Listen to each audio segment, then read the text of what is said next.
Hello' বন্ধুসকল, welcome to my channel all new update. বন্ধুসকল, যদি আপোনালোকৰ নাম NRCত আহিছে তেনেহ'লে কেনেকৈ চাব?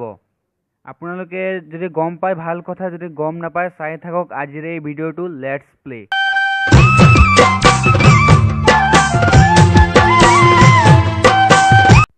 বন্ধুসকল, 30 জুলাইত NRCৰ ছেকেণ্ড খচৰাখন দিব।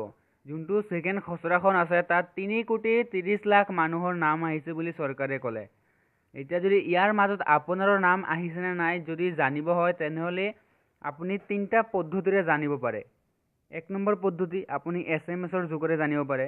এতিয়া SMS দি কেনেকৈ জানিব? ডিছপ্লেত বা স্ক্ৰীণত দিয়া মতে আপুনি SMS-ত গৈ কিনে ARN লিখিব, স্পেচ দিব, আপোনাৰ নাম্বাৰখিনি মাৰি দিব, আপোনাৰ যোনটো এক্সপ্লেইন নাম্বাৰটো থাকে সেইটো মাৰি দিব, তাৰপিছত তলৰ এই নাম্বাৰবোৰক পঠিয়াই দিব। নাম্বাৰকেইটাও কৈ দি আছোঁ, 7899405444, আৰু এটা হ'ল 7026321133, আৰু এটা হ'ল 7026861122, আৰু এটা হ'ল 9765555655। এই 4টা নাম্বাৰৰ ভিতৰত যিকোনো এটা নাম্বাৰত পঠাই দিয়ক। সিহঁতৰ ফালৰ পৰা ৰিপ্লাই আহিব আপোনাৰ নাম আছেনে নাই। যদি আপুনি এইটো কৰিব নোৱাৰে আপুনি 2 নম্বৰ পদ্ধতি ইউজ কৰক। আপুনি আপোনাৰ এই 4টা নাম্বাৰটোক কল কৰি আপোনাৰ যোনটো এক্সপ্লেইন নাম্বাৰটো আছে সিহঁতক জনাই দিয়ক, তেতিয়াও আপোনালোকে এই ফোনত ৰিজাল্টটো পাই যাব। যদি আপুনি সেইটোও কৰিব নোৱাৰে তেনেহ'লে আপুনি লাষ্ট 3 নম্বৰ পদ্ধতি ইউজ কৰিব লাগিব।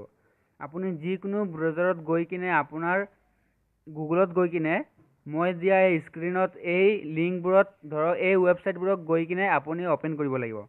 অ'পেন কৰাৰ পিছত আপোনাৰ যোনটো ৱেবছাইটত যাব তাত আপুনি আপোনাৰ যোনটো এক্সপ্লেইন নাম্বাৰটো আছে সেইটো বিচাৰিব। তাত আপুনি নাম্বাৰটো দিয়াৰ পিছত এনেকৈ এটা এড ছিষ্টেম আহিব, ধৰক এইটো 2 4 এনেকৈ লিখা থাকে, সেইটো আকৌ লিখিব লাগে ছেম টু ছেম, তেনেকৈ লিখি দিব। তেনেকৈ লিখাৰ পিছত আপুনি নিজে চাই ল'ব পাৰে যে আপোনাৰ কাৰ নাম আহিছে আপোনাৰ NRCত।